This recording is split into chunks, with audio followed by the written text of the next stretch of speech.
इस जनाब का नाम है टेरी वॉल्श। टेरी वॉल्श मतलब इंडियन हॉकी टीम के ये पहले कोच थे और अपने पिछले साल जो ये एशियन गेम्स के अंदर इंडियन हॉकी टीम ने क्या किया, पाकिस्तान को हरा के हम चैंपियन बन गए। इसका फायदा ये है कि जब रायो ओलंपिक्स होंगे तो ये अपनी Indian hockey team directly compete कर पाएगी। फिर ये पाकिस्तान और ऑस्ट्रेलिया इन सबको क्या करना पड़ेगा, क्वालिफाइंग प्रीलिम्स देना पड़ेगा, फिर वो मेंस एग्जाम में जा पाएंगे। एनीवेज, तो फिर रिपोर्टर्स ने ये एशियन कप की जीत के बाद इनको सवाल पूछा टेरी वॉल्श को कि क्या आपको लगता है कि भारत की टीम वहां पे ओलंपिक्स में गोल्ड ले पाएगी? क्या वो मेजर ध्यानचंद वाला गोल्ड पीरियड जो था अपना, क्या वो वापस आएगा? टेरी वॉल्श ने जवाब ये दिया कि ये जो इंडियन हॉकी प्लेयर्स है, they carry so many bad habits from the junior program, it is tough to win against the top international team. कि ये सारे प्लेयर्स भी जैसे क्रिकेट में होता है, रणजी टीम से लेके आप नेशनल टीम में पहुंचे, ये भी अपने स्टेट लेवल पे खेलते थे, फिर ऊपर आए, लेकिन स्टेट लेवल की जो उनकी खराब आदतें थी वो अभी वो सुधरे नहीं, तब तक हम इंटरनेशनल पे जीत जाएं मुश्किल है। आप लोग भी स्पीपा का एंट्रेंस क्लियर करके आए हैं, राइट? तो जी अपने जो गुजरात के 10,000 जितने टॉप हैवी प्लेयर थे उसका बेस्ट ऑफ द बेस्ट माल, मतलब यहाँ पे ये जो 100 जने बैठे हैं। लेकिन हम अपने ही सक्सेस रेट की बात करें, आपसे पहले वाला जो बेच था 100 लोगों का, आई थिंक हार्डली 12 से 15 लोग ही प्रीलिम उसमें से क्लियर कर पाए। फिर उसकी पुरानी सारी बैचों का एडिशन करेंगे तो फिर बड़ा नंबर आपको दिखेगा 100 के ऊपर। तो पहला तो ये जो बात है कि अगर आप ये सोचते हैं कि मैं स्पीपा एंट्रेंस क्लियर करने के लिए जितनी तैयारी करके आया था, जो मेरा स्ट्रेटेजी था, बस उतनी ही मैं तैयारी कर लूं तो मैं यूपीएससी भी क्लियर कर जाऊंगा, तो ये आपकी गलत फहमी है। और इस गलत फहमी में एक बंदा अपनी जवानी भी बर्बाद कर चुका है, जो आज आपके सामने खड़ा है। तो इस कारण से जो बात मुझे करनी है कि जरा एक सिस्टमेटिक तरीके से हम जीएस की प्रिपरेशन कैसे करें, how to kick start the GS preparation. ये द हिंदू न्यूज़पेपर और उसको कैसे यूटिलाइज करें अपनी प्रिपरेशन में, उसके नोट्स कैसे बनाएं, कुछ टाइम मैनेजमेंट और करियर बैकअप के बारे में बात करेंगे। कैलेंडर आपके सामने है और अगस्त 23 ये अपनी है कतर की सुबह। कतर की सुबह हार्डली 215 या 210 के आसपास दिन बचे हैं। वैसे तो नंबर काफी बड़ा लगता है, लेकिन कहाँ समय खत्म हो जाएगा पता नहीं चलेगा। अगस्त तो आप यही समझ लीजिए कि इससे तो पहले मुझे अपना एक बार जनरल स्टडीज का कोर्स सिलेबस खत्म कर लेना है, एप्टीट्यूड का भी खत्म करना है, और आईटीएल आपका जो ऑप्शनल सिलेबस है, मोस्ट ऑफ देम आपका होगा गुजराती लिटरेचर, वो भी आइडियल होगा कि पहले ही खत्म हो जाए, ताकि जो बाकी के 3 महीने बचेंगे विद इन प्रीलिम्स और मेंस, तो वापस रिवीजन हो जाए, थोड़ा नोट्स अपडेट कर लें और काम बन गया। तो आज जो बात करनी है, इस पूरे फ्रेमवर्क के अंदर, टाइमलाइन के अंदर हम सिलेबस कैसे कंप्लीट करेंगे। अब देखिए, आपके अंदर जो एक हाथ के अंदर 5 उंगलियां एक समान नहीं होती। आप में से भी कुछ प्लेयर्स ऐसे होंगे जो अभी अभी शुरुआत करी है, कुछ ऐसे होंगे जो पहले भी 1-2 बार प्रीलिम या तो क्लियर भी कर चुके हैं, कुछ लोग ऐसे हैं जो 1-2 मार्क्स से ही रह गए हैं। तो हर एक ने अपने हिसाब से फिर उसकी तैयारी करनी चाहिए। जो मैं यहाँ बताऊंगा, मैं ये समझ के चलूंगा कि जो बेस लेवल पे है और आगे बढ़ना चाहता है। अगर आपने पहले ही अच्छा खासा प्रिपेयर कर लिया है तो आप क्या करेंगे, मुख्य परीक्षा के थोड़े और टॉपिक्स कवर कर लीजिए, मॉक टेस्ट पे और ध्यान दीजिए, अपना ऑप्शनल पे नोट्स उसे और इम्प्रूव करिए, अपनी जो भी बैकअप एग्जाम में आप स्टाफ सिलेक्शन वगैरह दे रहे हैं उसका थोड़ा है ना, तो अपने हिसाब से ये करते रहिएगा। आप अगर टीवी देखते हो तो 3 फिल्में खास चलती हैं, इंदिरा द टाइगर, सूर्यवंशम, और थर्ड होती है snake in the eagle shadow. ये इसकी पूरी स्टोरी का मतलब ये है कि पहले जैकी चैन कुछ स्नेक स्टाइल से कुंफू करता है, लेकिन फिर विलन उसकी बुरी तरह से पिटाई कर देता है। तो फिर वो कैट स्टाइल कुछ देखता है और स्नेक और कैट को कंबाइन करके फिर वो विलन की ईगल स्टाइल को हरा देता है। यूपीएससी भी कुछ ऐसा ही है, कुछ लोग टाइगर स्टाइल करते हैं, कुछ मेंटिस। आपने अपने अनुकूलता से ये करना है। मैं आपको यहाँ पे कुछ बताऊंगा कि ये वाले बुक से इतना चैप्टर पढ़ लो, आपको कुछ टॉपर ऐसे मिलेंगे जो ये कहेंगे कि मैंने ये बुक कभी देखा भी नहीं, है ना। तो ये डिपेंड करता है हर एक को अपनी प्रिपरेशन लेवल और कन्वीनियंस के हिसाब से इसमें से अच्छे पॉइंट्स ले लेने हैं। जनरल स्टडीज का जो कोर्स सिलेबस खत्म करना है, कुल मिला के 8 पिलर्स हैं इसके, जिसमें से हमने केवल 7 पे फोकस करना है। एक तो है polity, economy, history, geography, agriculture, environment, biodiversity, science, international relation, और 8वां पिलर में उसको बोलते हैं पर्सन इन न्यूज, और ये book and author and award, sports, ये सब। ये माल कोई खास यूपीएससी में जब से सीसेट आया कुछ दिखने को मिला नहीं। पिछले साल 2-3 सवाल निकल गए थे, अदरवाइज ये एक डेड एंड टॉपिक है, इसमें ज्यादा समय लगाने की जरूरत नहीं। हमने केवल फोकस करना है इन 7 पिलर्स पे। पिछले साल का अगर एनालिसिस देखें, सबसे ज्यादा सवाल निकले ये एनवायरनमेंट वाले 30 से ज्यादा, फिर हिस्ट्री कल्चर में से 20, ज्योग्राफी एग्रीकल्चर उनमें से 19, इकोनॉमी पॉलिटी पैरेलल चलता है 10-11, और पिछले वाले सालों में भी 12-15 के आसपास ये रहता है। साइंस में से 5 और इंटरनेशनल रिलेशन और डिफेंस का थोड़ा पर्सन इन न्यूज और ये वाली मिसाइल के क्या फीचर है वगैरह 4 सवाल ऐसे निकले। कुल मिला के ये 100 थे। अगर हम कॉलेज की परीक्षा की तैयारी करते तो क्या फोकस रहता कि हाँ वो एनवायरनमेंट से इतना कर लिया, यहाँ से कर लिया, और अपना यहाँ पे बाय डिफॉल्ट तो ये लगना चाहिए कि मुझे सारा फोकस एनवायरनमेंट पे देना चाहिए। लेकिन अब आप एक्चुअल अगर आंसर की बनाने निकले तो पता चलेगा कि ये 30 सवाल जो निकले तो ऐसा नहीं था कि सिलेक्टेड 2-3 बुक का रट्टा मार लिया, हिंदू 1 साल तक फॉलो कर लिया और सॉल्व हो जाएगा। नहीं, इतने सारे रैंडम और स्कैटर सोच से ये निकल रहा था कि जब आप तैयारी करने बैठे उन सभी से तो इतना बड़ा हो जाएगा कि बाकी का सिलेबस कभी खत्म हो नहीं सकता। एग्रीकल्चर के अंदर भी यही माहौल रहा था। इस कारण से मैक्सिमम यहाँ से निकला तो मैं वो प्रिपेयर करूँ नहीं। हमने क्या करना है, सबसे पहले पॉलिटी और इकोनॉमी इन दोनों को खत्म कर लेना है। इसको खत्म पहले इसलिए करना है, आप समझिए हिस्ट्री आज आपने पूरा कर लिया या फिर प्रीलिम के 1 महीने पहले, वो खास बदल नहीं जाएगा। लेकिन अगर आपने जितना भी समय ज्यादा लगा पॉलिटी एंड इकोनॉमी को फिनिश करने में, हिंदू से जो अच्छे नोट बनाने हैं वो प्रोसेस उतना पीछे हो जाएगा। ये तो सबको ही पता होगा कि द हिंदू पढ़ना है। प्रीलिम के लिए अगर आप ना भी पढ़े तो क्योंकि ज्यादा करंट अफेयर्स का फोकस नहीं होता, आप क्लियर कर जाएंगे। लेकिन मुख्य परीक्षा और उसका भी खास करके general studies paper 2 and paper 3 इसका अप टू 40-50% तो यहीं से निकलता है। अब हिंदू पढ़ना है तो क्या उस पर फोकस करना पड़ेगा। नंबर 1 नेशनल वाला, जो उसके अंदर ज्यादा बातें रहती है पॉलिटी और डेवलपमेंट वगैरह की। सेकंड इकोनॉमी करना पड़ता है। साइंस टेक हाँ, इंटरनेशनल हाँ। यहाँ पे साउथ इंडिया का पूरा माल इग्नोर करिए। Sports and person in news वो पूछते नहीं है तो इग्नोर करिए। और अगर दूसरी परीक्षाओं के लिए भी करना है तो वो प्रतियोगिता दर्पण वहां से थोड़ा नोट्स बना लीजिए, देन इट इज सफिशिएंट। तो मतलब कि जो करना है पॉलिटी और इकोनॉमी, ये पहले अगर आपका थियरी अच्छे से हो जाएगा तो आपके नोट्स उतने बढ़िया बनेंगे। हम अपने पिछले लेक्चर को रिकैप करें।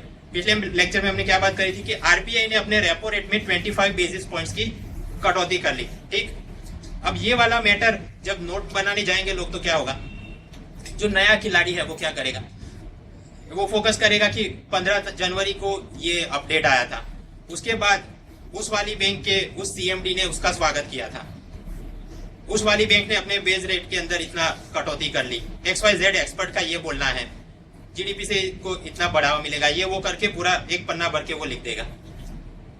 यही बात जब सीजन प्लेयर ने लिखनी है वो क्या करेगा, रेपो रेट 8% था, घटा के 775 कर दिया, मैक्सिमम वो लिख देगा जनवरी 15, बस बात खत्म। उससे आगे उसने अपना बड़ा नोट करने की जरूरत नहीं। ऐसा क्यों? फर्स्ट कि उसे पता है ये person in news and dates names and number इस टाइप का सवाल तो आता नहीं, तो ये 15 तारीख को निकाला था, 16 इररेलेवेंट निकाल दिया। पर्सन इन न्यूज नहीं पूछते, मतलब कि कौन सी बैंक का कौन सी एमडी है ये पूछने वाले नहीं, तो ये पूरा मान लगाने की जरूरत नहीं। जीडीपी को बढ़ोतरी मिल जाएगी, हाँ वो तो हमने थियरी में पढ़ ही लिया था कि रेपो रेट जैसे कम होता है नीचे बैंक के रेट अपने लोन रेट इंटरेस्ट रेट कम होंगे, लोग ज्यादा लोन खरीदेंगे, लोन लेंगे और पूरा जीडीपी बूस्ट दिखेगा। ये ऐसी बात है कि आपको पता है 15 अगस्त को हमें आजादी मिली, तो फिर इसका नोट में लिखने की कोई जरूरत है नहीं, है ना। जितनी आपकी थियरी पावरफुल होगी उतनी आपकी नोट ज्यादा कंडेंस होगी। इसीलिए पॉलिटी और इकोनॉमी का सिलेबस सबसे पहले खत्म करना जरूरी है। ये लोग जब नहीं करते तो क्या होगा, पहले 15-20 दिन तो एंथुजियाज्म में वो यही काम करेंगे, फिर फरियाद करते हैं कि यार तो पूरा एक दिन का 5 घंटे तो केवल हिंदू की नोट बनाने में ही लग जाते हैं। वो इस कारण से यहाँ पे भी आप अपने सीनियर कुछ मित्रों को देखिए, पूरे हिंदू की वो एक दिन की नोट बनाएंगे हार्डली हाफ पेज, और ऐसा भी नहीं कि काम चोरी किए, उसके अंदर पूरा मटेरियल वो कवर कर लेते हैं। क्यों? क्योंकि उनको बैकग्राउंड थियरी उनकी काफी सॉलिड है। अब ये पॉलिटी और इकोनॉमी, मैं यहाँ पे इकोनॉमी पढ़ाता हूँ, फिर भी मैं आपको आग्रह करूंगा कि सबसे पहले पॉलिटी आप खत्म कर लो। खत्म इसलिए कर लो कि कॉस्ट बेनिफिट बहुत बढ़िया है। ये अपनी पॉलिटी के अंदर ही लक्ष्मीकांत की बात करें, पिछले साल 11 सवाल निकले थे, उसमें से 9 यहाँ से आपको सॉल्व कर सकते हैं। मतलब इतनी बुक का रट्टा मार लिया और आपके 9 सवाल हो गए। इकोनॉमी में भी 9 सवाल टिक तो कर सकते हैं, लेकिन वो ज्यादा मेहनत मांगता है। ये सबसे पहले क्लियर कर ले, ताकि आपके जो मॉक टेस्ट वगैरह हो रहे हैं उसमें आपका इसकी मदद से थोड़ा स्कोर ढंग का दिख पाए। वरना फिर ये होता है कि मॉक टेस्ट में स्कोर पहले 2-3 टेस्ट में कम आ गया, फिर आदमी वो मैं अब टेस्ट दूंगा ही नहीं, संन्यास ले लेता है और फिर उसके कारण उसी का नुकसान होता है। देयरफॉर पॉलिटी की जहां तक बात करें कौन सा बुक रिफर करें, आप सबको पता ही होगा, डीडी बासु, सुभाष कश्यप, एमवी पाल, इसमें टाइम वेस्ट मत करो। अपना एक ही भगवान है, एम लक्ष्मीकांत। और अगर आप गुजराती या हिंदी माध्यम में परीक्षा देना चाहते हैं तो इसी किताब का हिंदी वर्जन भी है, भारत की राज्य व्यवस्था, लक्ष्मीकांत, यही देख लीजिए। और गुजराती में क्या, हिंदी में जो टर्मिनोलॉजी रहेगी वही यहाँ पे रहेगी। फेडरलिज्म का ये मतलब होता है सॉवरेनिटी, ये काम अपना हो गया। अब ये तो कश्मीर से कन्याकुमारी तक हर एक आदमी जो पॉलिटी करता है उसको मालूम है लक्ष्मीकांत पढ़नी है, लेकिन जरा तरीके से उसे पढ़ना है। लक्ष्मीकांत ने अपनी किताब का जो फॉर्मेट बनाया है, शुरुआत के चैप्टर्स में वो बात करता है हिस्ट्री की, क्या अंग्रेजों के जमाने में ये 1909 में ये वाला था, 1990 में ये कुछ हुआ, फिर एवोल्यूशन की बात की, हमने अमेरिका से ये पॉइंट्स लिए, कनाडा से ये पॉइंट्स लिए, ठीक है, वो पहला उसका पोर्शन। सेकंड कि ये अपना प्रीएम्बल है, fundamental rights, duties, directive principle of state policy, ये मैटर चलेगा कुछ चैप्टर्स में।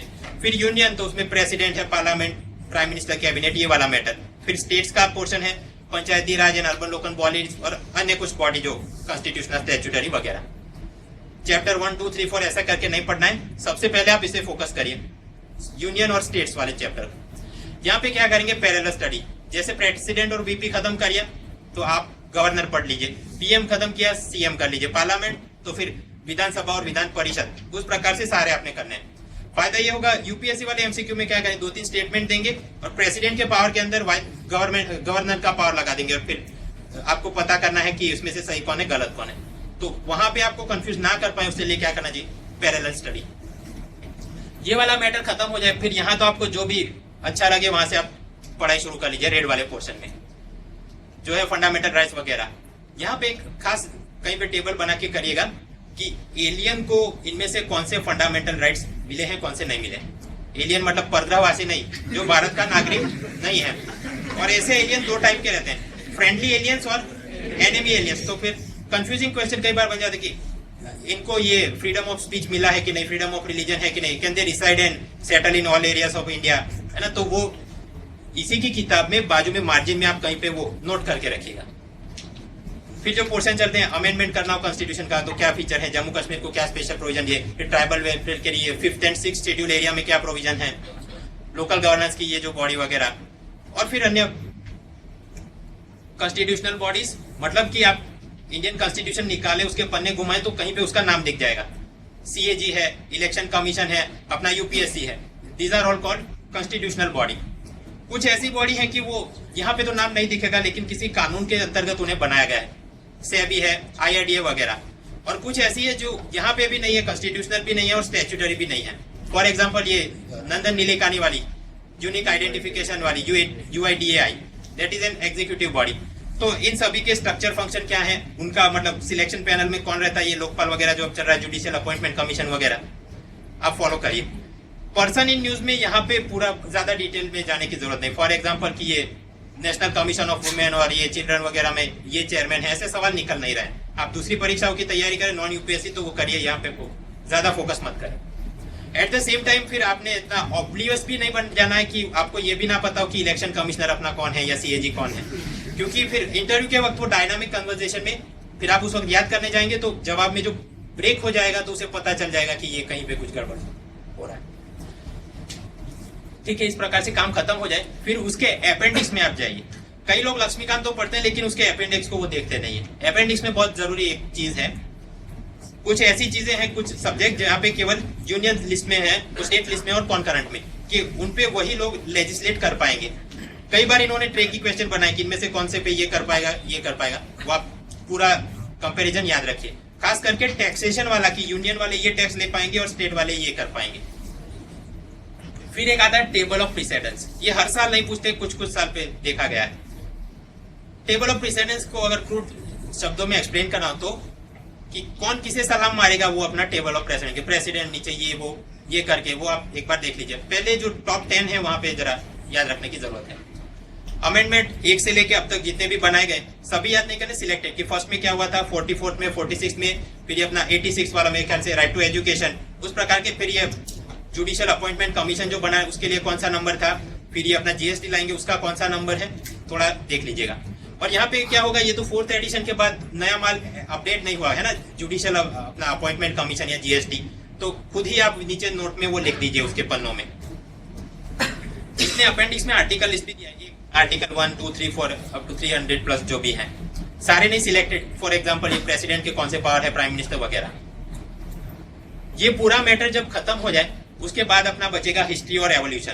ये अभी नहीं करना है, जब आप हिस्ट्री का इंडियन हिस्ट्री फ्रीडम स्ट्रगल की तैयारी शुरू करें उसके साथ इंटीग्रेट करके इसे प्रिपेयर करना है, ताकि वहां भी काम आ जाए, यहाँ पे भी। हम आगे की स्लाइड में ये बात करेंगे।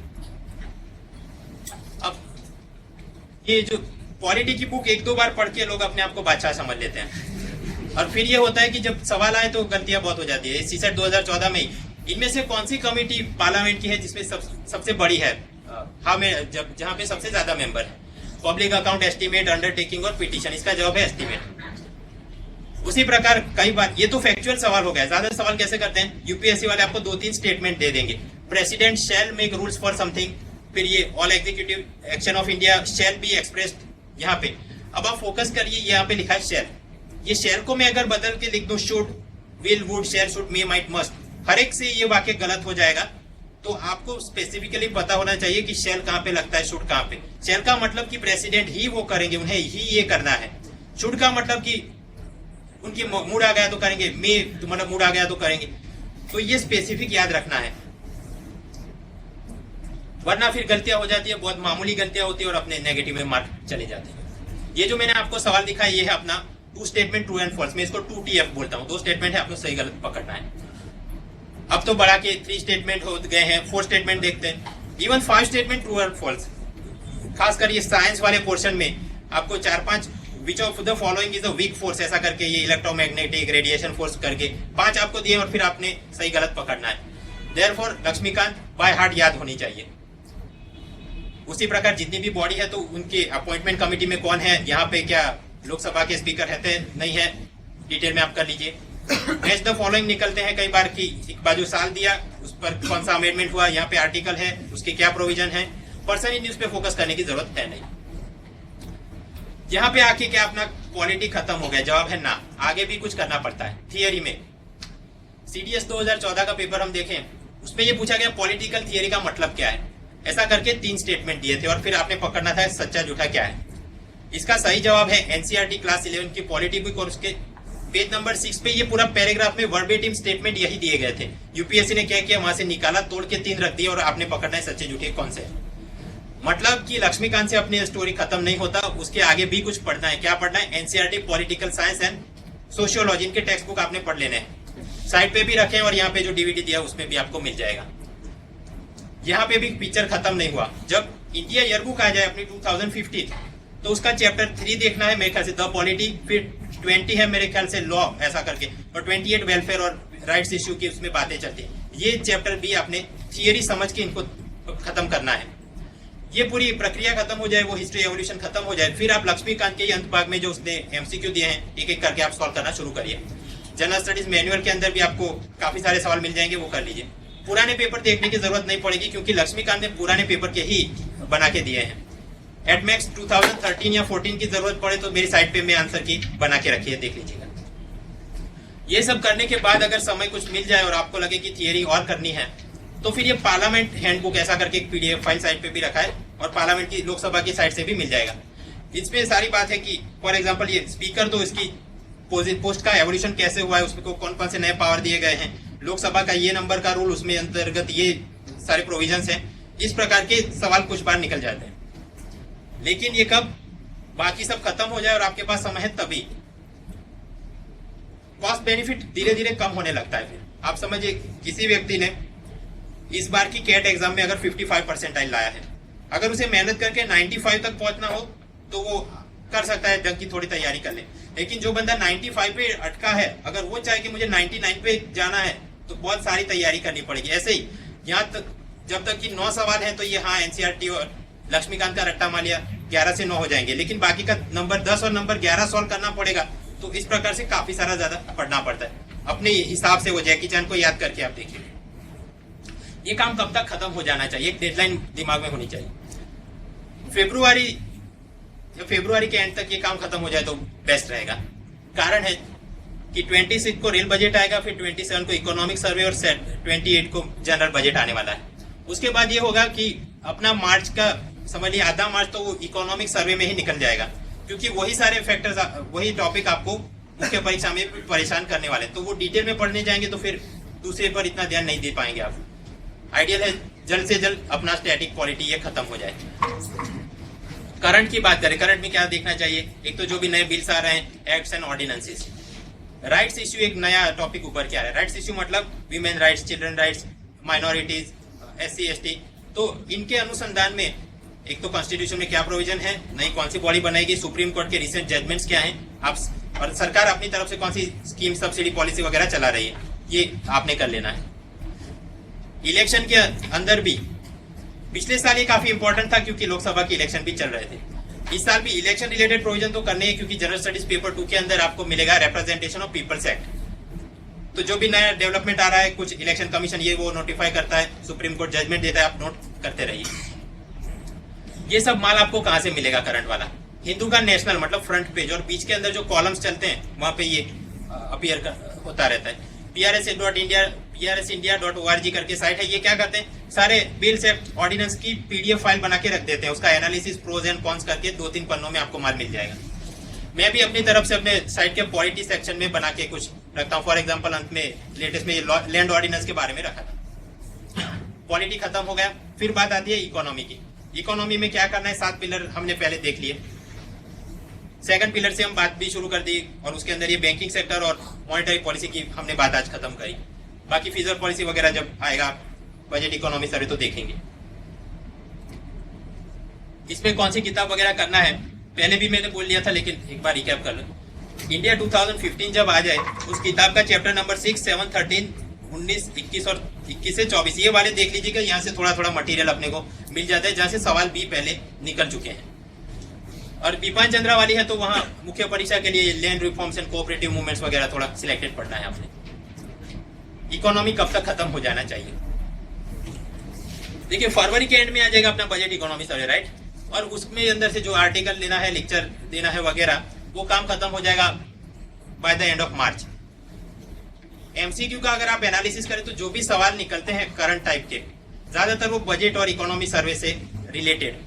और नरेंद्र मोदी ने भी जो भी नई स्कीम निकालनी थी, पॉलिसी वगैरह, अब तक उन्होंने कर दिया है। जो आगे करना होगा ये बजट सत्र के अंदर आ जाएगा।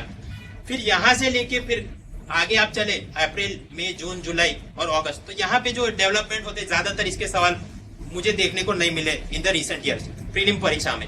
इसलिए अपने एंड डेट जो कहे मेजोरिटी ऑफ द इकोनॉमी वाला पोर्शन ये मार्च 31 तक अपने को खत्म कर देना है। मैं भी अपनी तरफ से कोशिश करूंगा, और आप भी जो थियरी वाला पोर्शन करना है अपने आप कर लीजिएगा। फिर तो MCQ केवल सॉल्व करने वगैरह, और जो नए अपडेट्स आते हैं, नोट्स बनाते रहिए, वो मुख्य परीक्षा में परेशान करेंगे, यहाँ पे ज्यादा परेशान नहीं करेंगे। पॉलिटी खत्म, इकोनॉमी खत्म, हिस्ट्री